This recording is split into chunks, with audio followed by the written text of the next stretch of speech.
Now, this electronic world that we talk about really can only achieve its potential if almost everyone's participating. The whole way that different countries will go about making sure this is easily available, you'll see some variation.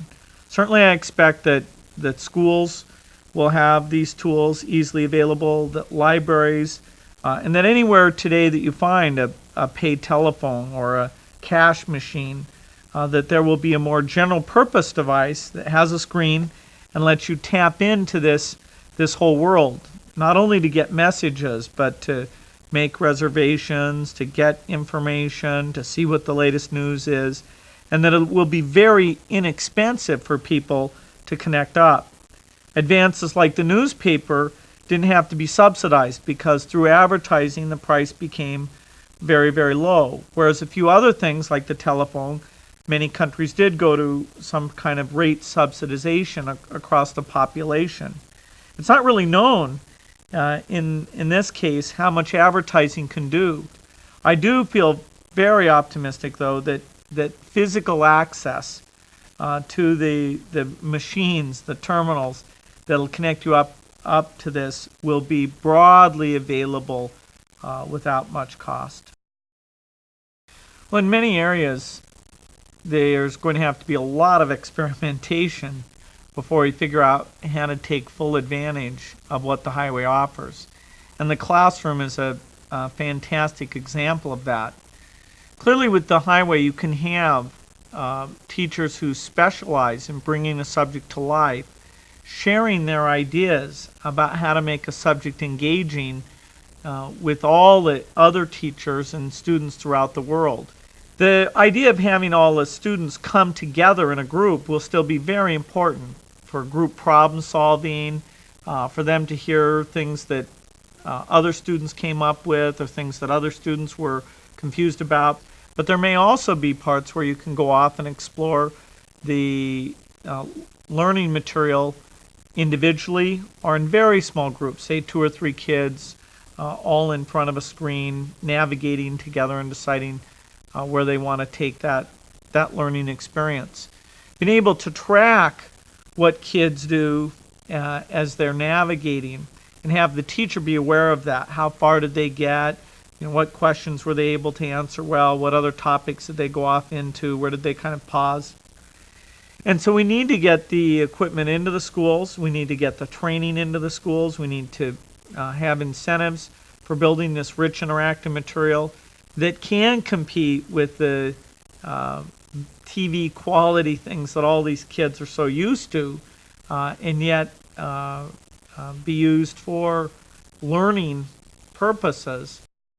The computer is moving into the home more and more, both for parents who want to bring work back with them or even spend part of the workday at home telecommuting, or have a side business that they run out of their home. And also the kids are really getting involved, often being the ones who understand the machine the best and teach their parents what the possibilities are. I don't think home automation will be a real driving force for the computer in the home. Some people will try it and eventually it'll get inexpensive and reliable, but it won't be out there on the leading edge. Far more typical will be the ability to reach out and communicate. Say you've got kids at college and you want to stay in touch with them. Well, electronic mail is a great way to do that. And so the PC will be in a very high percentage of homes over the next 5 years. You get to select who can ring your phone. You get to select who can put mail into your mailbox. Because the scarce resource is your time, your desire to not be interrupted. So I do expect great mechanisms will emerge in the electronic world that will allow us to be very explicit about privacy and yet let the people who need to get to us get access.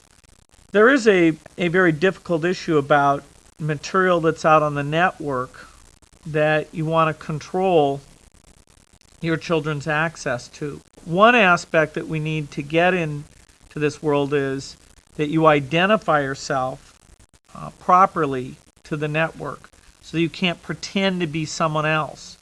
And part of identifying yourself is indicating how old you are. And once you can rely on that information, then the material can be keyed according to what's appropriate. In fact, a parent could even put in to the user description for their children what sort of policies they've decided to adopt. And there probably will be rules over time that force publishers to properly identify their material so that it can be categorized. There's an open question of whether it'll be a more voluntary approach or whether it'll be an imposed approach with laws to really back that up. Well, the thing that really gets me energized is how much fun it is to come in every day and work with smart people on very tough but important problems.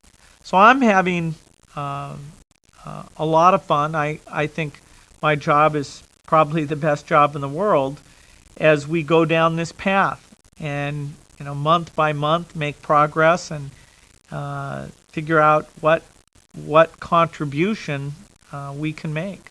I think it's safe to say I'm about halfway through my career because I can't imagine being over 60 and still being on top of it. Maybe when I get to be 60, I'll change my mind and have a different view of it. But I see my future as continuing to play the same role at Microsoft that I have, and just bringing a lot of focus and energy to that job. I think if I'd known how much time it would take to write a book, I might not have done a book.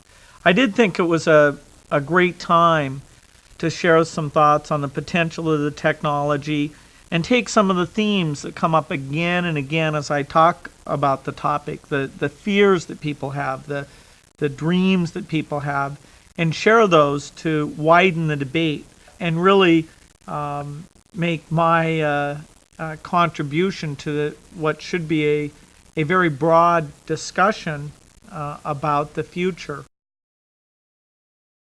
I think probably the most difficult thing to predict about the electronic world is how it will affect socialization. And this is not an area that people change very rapidly. And yet the idea of being able to get so much information about the neat things going on in town and how you can get there, when it's scheduled, what your friends thought about it, see the menu before you go to the restaurant. That information access part, I think, will be a great success. The bigger question, though, is whether you'll really make friends this way, whether somebody who's elderly, can't get out as much, can share their video with other people playing games, go into forums where you have common interests and talk about what should be done. And the possibilities for socialization will be vast.